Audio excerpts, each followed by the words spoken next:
Hello friends, स्वागत है आप सभी लोगों का हमारे चैनल क्विक स्टडी में। मैं कुमार बेस्ट। इस वीडियो के माध्यम से दोस्तों आपके यहाँ पर कराऊंगा आर्मी टेक्निकल एनए का दोस्तों फिजिक्स का पार्ट नंबर 18। इसके पहले दोस्तों आपको भौतिक विज्ञान के पार्ट नंबर 17 कराए जा चुके हैं, जहाँ पर आपने महत्वपूर्ण क्वेश्चन को देखा दोस्तों। यहाँ पर भी आप महत्वपूर्ण क्वेश्चन देखेंगे दोस्तों, जो आपके बार बार एग्जाम में पूछे जाते हैं और जिनकी बहुत एग्जाम में पूछे जाने की संभावना रहती है।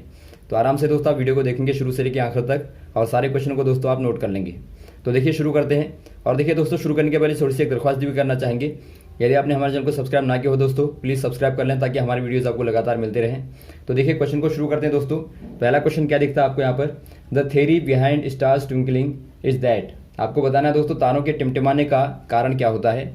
दोस्तों यहाँ पर देखिए जो स्टार का दोस्तों ट्विंकलिंग होती है, या फिर आप कहें दोस्तों तारों का जो टिमटिमाना होता है उसका क्या रीज़न होता है आपको बताना है। पहला ऑप्शन आपको दिया दोस्तों different refractive index of layers of atmosphere, या रिफ्रैक्शन ऑफ लाइट, या पोलराइजेशन ऑफ लाइट, या नन ऑफ दीज। ये दोस्तों आपके यहाँ पर हो जाएगा पहला वाला ऑप्शन आपको दिखता है दोस्तों। जो आपकी एटमॉस्फेयर की लेयरें होती है दोस्तों, एटमॉस्फेयर की जो लेयरें होती हैं अर्थात जो वातावरण की वायुमंडल की लेयरें होती हैं, परतें होती हैं, वो दोस्तों आपकी अलग अलग प्रकार की रिफ्रैक्टिव इंडेक्स वाली होती हैं।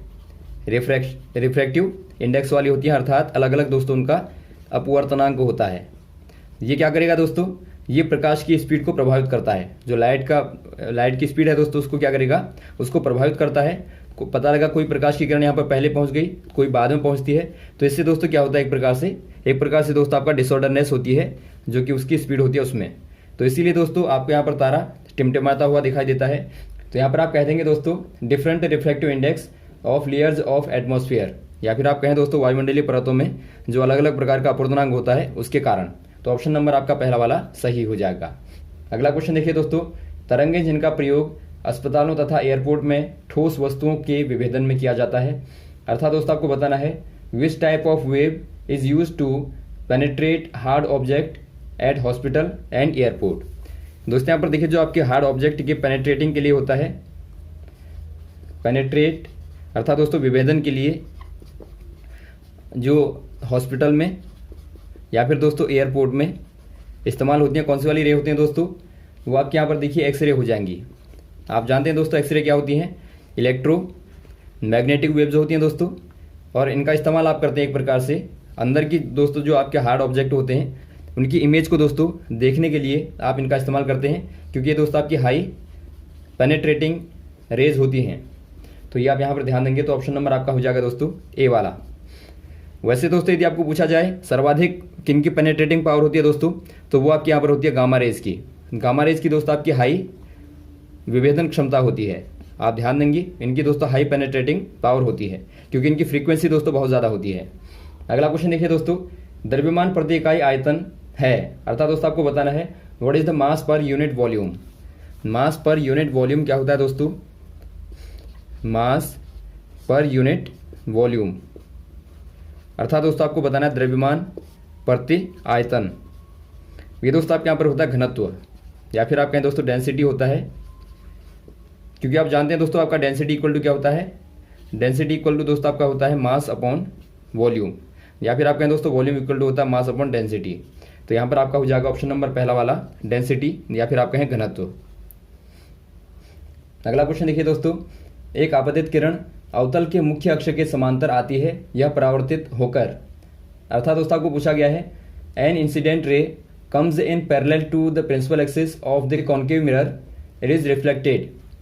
दोस्तों यहाँ पर देखिए आपको दिया गया है, आपके पास में कोई कॉन्केव मिरर है दोस्तों। कॉन्केव मतलब आपका, कॉन्केव कहने का मतलब है दोस्तों अवतल दर्पण है आपके पास में, ये आपके पास में अवतल दर्पण आप मान लेंगे दोस्तों। अब यहाँ पर देखिए आपको दिया है ये आपका दोस्तों प्रिंसिपल एक्सिस कहलाती है, या फिर आप कहें दोस्तों मुख्य अक्ष कहलाता है। तो इसी के समांतर कहने का मतलब है इसी के पैरेलल दोस्तों प्रकाश की किरण आती है, जो आपकी इंसिडेंट रे होती है दोस्तों वो आपकी पैरेलल आती है प्रिंसिपल एक्सिस की। तो ऐसे आएगी, तो यहाँ से टकराने के बाद दोस्तों ये रिफ्लेक्ट होगी, तो रिफ्लेक्ट के बाद दोस्तों ये रिफ्लेक्ट होगी अर्थात परावर्तित होगी। तो परावर्तन के बाद ये कहाँ से जाएगी आपको बताना है।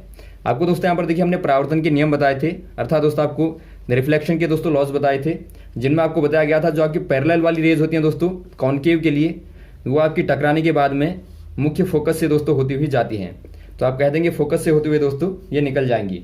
तो तो यहाँ पर आपको दिया है, देखिए, तो यहाँ पर दोस्तों आपको ऑप्शन नंबर सी वाला दिया है, थ्रो द फोकल पॉइंट। क्या कहेंगे आप? Through the focal point. तो फोकल पॉइंट से दोस्तों निकल जाएंगी ऑप्शन नंबर सी वाला।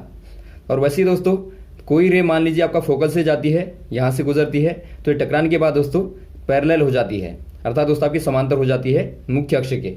तो ये दोनों को आप याद रखेंगे। और जो आपकी दोस्तों यहाँ से जाएगी वो आपकी सीधी दोस्तों पार गुजर जाती है, तो इनको आप याद रखेंगे। तो यहाँ पर आपका ऑप्शन नंबर सी वाला हो जाएगा। अगला क्वेश्चन देखिए दोस्तों, ऊर्जा डैश की क्षमता द्वारा परिभाषित की जाती है, अर्थात दोस्तों आपको बताना है energy described as the capacity for. दोस्तों यहाँ पर देखिए जो एनर्जी होती है, एनर्जी अर्थात ऊर्जा डिस्क्राइब होती है दोस्तों किससे? पहला आपको दिया है दोस्तों रिएक्टिविटी, दूसरा आपको दिया है कंबस्टन, या फिर आपको दिया है ट्रांसफॉर्मेशन या डूइंग वर्क। यहाँ पर हो जाएगा दोस्तों आपका डूइंग वर्क, अर्थात दोस्तों कार्य जो होता है, किया गया जो कार्य होता है दोस्तों, किया गया कार्य जो होता है वही दोस्तों क्या बताता है, वही दोस्तों एनर्जी को डिस्क्राइब करता है। तो आप कह देंगे दोस्तों doing work equal to energy. Option number आपका डी वाला सही हो जाएगा। और आप जानते हैं दोस्तों कार्य और ऊर्जा का मात्रक भी सेम होता है, ऊर्जा का मात्रक और कार्य का मात्रक जूल होता है, तो इसीलिए आप कहते हैं ये आपका दोस्तों इसी को डिस्क्राइब करता है। अगला क्वेश्चन देखिए दोस्तों, गतिज ऊर्जा डैश की ऊर्जा होती है, अर्थात दोस्तों आपको बताना है kinetic energy is energy of.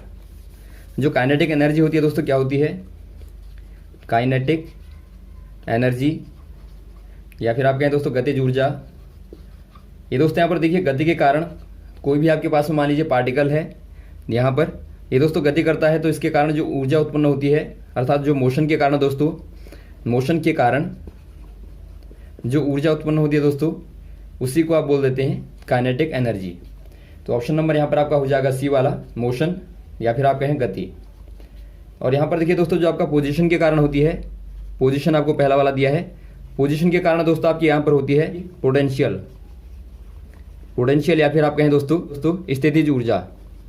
तो ये दोस्तों आपकी पोजीशन के कारण पैदा होती है, तो इसको भी आप याद रखेंगे, ये पोटेंशियल और काइनेटिक। अगला क्वेश्चन देखिए दोस्तों, रेडियो एक्टिव क्षय में इलेक्ट्रॉनों का उत्सर्जन डैश का गुण है, अर्थात दोस्तों आपको बताना है in radio active decay the emission of electron is characteristic of. दोस्तों यहाँ पर देखिए जो इलेक्ट्रॉनों का इलेक्ट्रॉन एमिशन होता है, अर्थात दोस्तों इलेक्ट्रॉनों का एक प्रकार से आप कहेंगे उत्सर्जन जो होता है दोस्तों, किसमें? रेडियो एक्टिव डीके में दोस्तों, अर्थात जो आपका रेडियो एक्टिव क्षय होता है दोस्तों, आप जानते हैं जो आपके रेडियो एक्टिव एलिमेंट होते हैं दोस्तों क्या करते हैं, लगातार अल्फा रे और गामा रे और दोस्तों बीटा रे क्या करते रहते हैं दोस्तों, एमिट करते रहते हैं, अर्थात उनका उत्सर्जन लगातार करते रहते हैं, और उनका दोस्तों लगातार क्या होता रहता है, क्षय होता रहता है, उसका डीके होता रहता है। तो इसी को दोस्तों आप बोलते हैं रेडियो एक्टिव डीके। एग्जाम्पल के तौर पर दोस्तों आप यूरेनियम को ले सकते हैं, या फिर आप पोलोनियम को ले सकते हैं, या फिर आप दोस्तों और भी बहुत सारे थोरियम को ले सकते हैं। तो ये बहुत सारे क्या हैं दोस्तों, रेडियो एक्टिव होते हैं, और ये लगातार रेडियो वेव्स को निकालते रहते हैं। तो आपको बताना दोस्तों इनमें से कौन सी वाली वेव्स होती हैं जो दोस्तों इलेक्ट्रॉन को एक प्रकार से क्या करती हैं, जो दोस्तों इलेक्ट्रॉन की कैरेक्टरिस्टिक की होती है, अर्थात इलेक्ट्रॉन के दोस्तों गुणों की होती हैं। इनमें दोस्तों आपकी बीटा वाली जो रेज होती हैं दोस्तों, उनको आप कहते हैं इलेक्ट्रॉनों की समान होती हैं, क्योंकि दोस्तों इनका जो मास होता है और जो चार्ज होता है दोस्तों वो इलेक्ट्रॉनों के समान होता है। तो इसीलिए दोस्तों आप इनको क्या बोल देते हैं, इनको आप बोलते हैं इलेक्ट्रॉनों के गुणों के समान दोस्तों। तो ऑप्शन नंबर यहाँ पर आपका हो जाएगा beta rays, option number B वाला। और वैसे दोस्तों जो आपकी अल्फा वाली होती है, अल्फा रेज दोस्तों आपकी हीलियम के नाभिक को दिखाती हैं एक प्रकार से, आप कहेंगे दोस्तों हीलियम का जो न्यूक्लियाई होता है, तो यहाँ पर आपका बी वाला सही हो जाएगा। अगला क्वेश्चन देखिए दोस्तों, 1 नैनोमीटर इज इक्वल टू, आपको बताना है दोस्तों 1 नैनोमीटर किसके बराबर होता है, आपको मीटर में बताना है। 1 नैनोमीटर बराबर दोस्तों आपका होता है 10⁻⁹ मीटर। और वैसे दोस्तों पूछा जाता है माइक्रोमीटर, 1 माइक्रोमीटर जो होता है दोस्तों वो आपका होता है 10⁻⁶ मीटर के बराबर। तो यहाँ पर आपको नैनो वाला पूछा गया है, तो आप टिक करेंगे दोस्तों ऑप्शन नंबर डी वाले में। अगला क्वेश्चन देखिए दोस्तों, एक स्प्रिंग के बल नियतांक की है, यदि इसे 3 भागों में काटा जाए तो प्रत्येक भाग का बल नियतांक क्या होगा। अर्थात दोस्तों आपको बताना है a spring with force constant K is cut into thirds, the force constant of each of new spring is. दोस्तों यहाँ पर देखिए आपके पास में कोई स्प्रिंग थी और इसका दोस्तों जो आपका फोर्स कांस्टेंट था वो दोस्तों के था, अर्थात दोस्तों जो आपका बल नियतांक था, बल नियतांक जो था दोस्तों वो के था। अब यदि आप दोस्तों इसको 3 पार्ट कर दें इसके, तो अब प्रत्येक पार्ट का जो आपका यहाँ पर एक प्रकार से फोर्स कांस्टेंट होगा वो क्या होगा आपको बताना है। ये दोस्तों आप यहाँ पर देखिए 3 टाइम हो जाता है। जो आपका इनिशियल था दोस्तों वहाँ पर के था, तो आपने पार्ट जितने पार्ट किए दोस्तों उतना ही गुना हो जाता है। तो यहाँ पर आपने 3 पार्ट किए, तो ये दोस्तों आपका 3rd टाइम हो जाएगा, अर्थात 3 गुना दोस्तों, अर्थात दोस्तों 3 गुना हो जाएगा। तो ऑप्शन नंबर यहाँ पर आपका हो जाएगा दोस्तों 3K, ऑप्शन नंबर बी वाला। अगला क्वेश्चन देखिए दोस्तों, 2 स्थिर आवेशित वस्तुओं के बीच लगने वाले बल को कौन सा सिद्धांत बताता है। अर्थात दोस्तों आपको बताना है what law describe the force between 2 stationary electric charged object. दोस्तों यहाँ पर देखिए आपके पास में 2 इलेक्ट्रिक चार्ज्ड ऑब्जेक्ट हैं, इलेक्ट्रिक चार्ज्ड ऑब्जेक्ट आपके पास में, मान लीजिए दोस्तों आपका Q1 और Q2 आपके पास में है, 2 ऑब्जेक्ट यहाँ पर हैं। इनके बीच की दूरी दोस्तों आप मान लीजिए R है, R आपने मान ली। तो इनके बीच जो आपका लगने वाला फोर्स होता है दोस्तों वो किसके द्वारा देखा जाता है, F बराबर एक कांस्टेंट आता है यहाँ पर दोस्तों आपका, और Q1 Q2 अपॉन R² होता है। और ये दोस्तों आपके यहाँ पर किसका लॉ है, ये आपका होता है दोस्तों कूलाम का लॉ। तो कूलाम का लॉ आप कह देंगे दोस्तों, ऑप्शन नंबर यहाँ पर आपका बी वाला हो जाएगा, कूलाम लॉ। यदि आप दोस्तों यहाँ पर स्थान पे, इन्हीं के स्थान पर दोस्तों यदि आप मासों को ले लें, M1 और M2 को ले लें दोस्तों, दूरी आपकी आ ही रहेगी। तो यहाँ पर दोस्तों आपका F बराबर होता है G M1 M2 upon R²। ये दोस्तों आपका न्यूटन का ग्रेविटेशनल लॉ होता है, अर्थात गुरुत्वाकर्षण का दोस्तों नियम होता है, या फिर आप कहें दोस्तों बल होता है। तो ये भी आप याद रखेंगे। तो यहाँ पर दोस्तों आपका यहाँ पर हो जाएगा ऑप्शन नंबर बी वाला। अगला क्वेश्चन देखिए दोस्तों, एक पी टाइप अर्धचालक में डोपिंग से क्या उत्पन्न होता है। अर्थात दोस्तों आपको बताना है a P type semiconductor is doped to produce one of the following. दोस्तों यहाँ पर देखिए जब आप पी टाइप की डोपिंग करते हैं दोस्तों, पहले आपको मालूम होना चाहिए डोपिंग क्या होती है। डोपिंग दोस्तों क्या होती है, एक प्रकार से आप दोस्तों सेमीकंडक्टर में दोस्तों क्या मिलाते हैं, इम्प्योरिटी मिलाते हैं।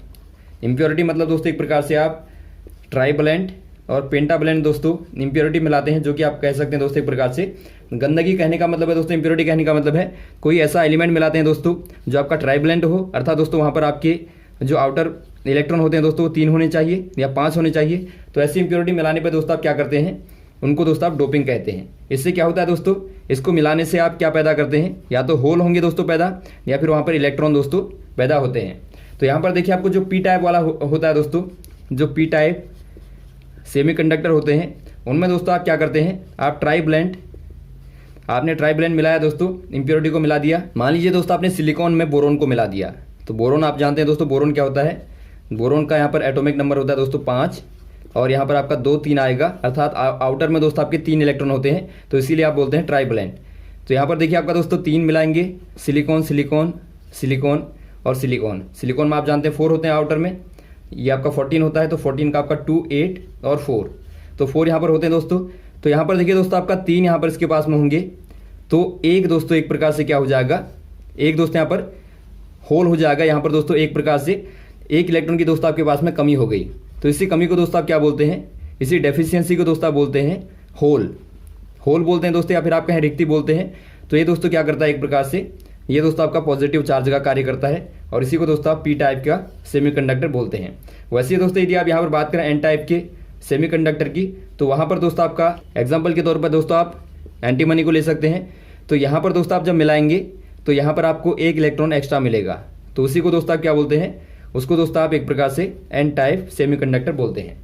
तो दोनों का आप याद रखेंगे। तो यहाँ पर दोस्तों आपका यहाँ पर हो जाएगा होल्स, ऑप्शन नंबर डी वाला। अगला क्वेश्चन देखिए दोस्तों, unit commonly used for entropy. आपको बताना है दोस्तों एंट्रोपी के लिए जो यूनिट इस्तेमाल होती है वो कौन सी वाली होती है। पहले आप जानेंगे दोस्तों एंट्रोपी क्या होती है। किसी थर्मल सिस्टम में दोस्तों जो आपका थर्मल सिस्टम होता है, अर्थात दोस्तों एक प्रकार से आप कहेंगे जो आपका ऊष्मीय दोस्तों कोई भी निकाय होता है, उसमें क्या देखते हैं दोस्तों आप, मान लीजिए यहाँ पर आपका निकाय है, ये है आपके पास में, इसकी दोस्तों आप मान लीजिए थर्मल एनर्जी दोस्तों E है, और टेम्परेचर आप मान लें टी है। अब दोस्तों यहाँ पर देखिए, जब कार्य किया जाएगा तो कार्य करने में दोस्तों कुछ एनर्जी ऐसी होती है जो कि दोस्तों एक प्रकार से अनअवेलेबल रहती है, अर्थात दोस्तों वहाँ पर यूज़ नहीं होती और वैसे टेम्परेचर भी नहीं होता दोस्तों।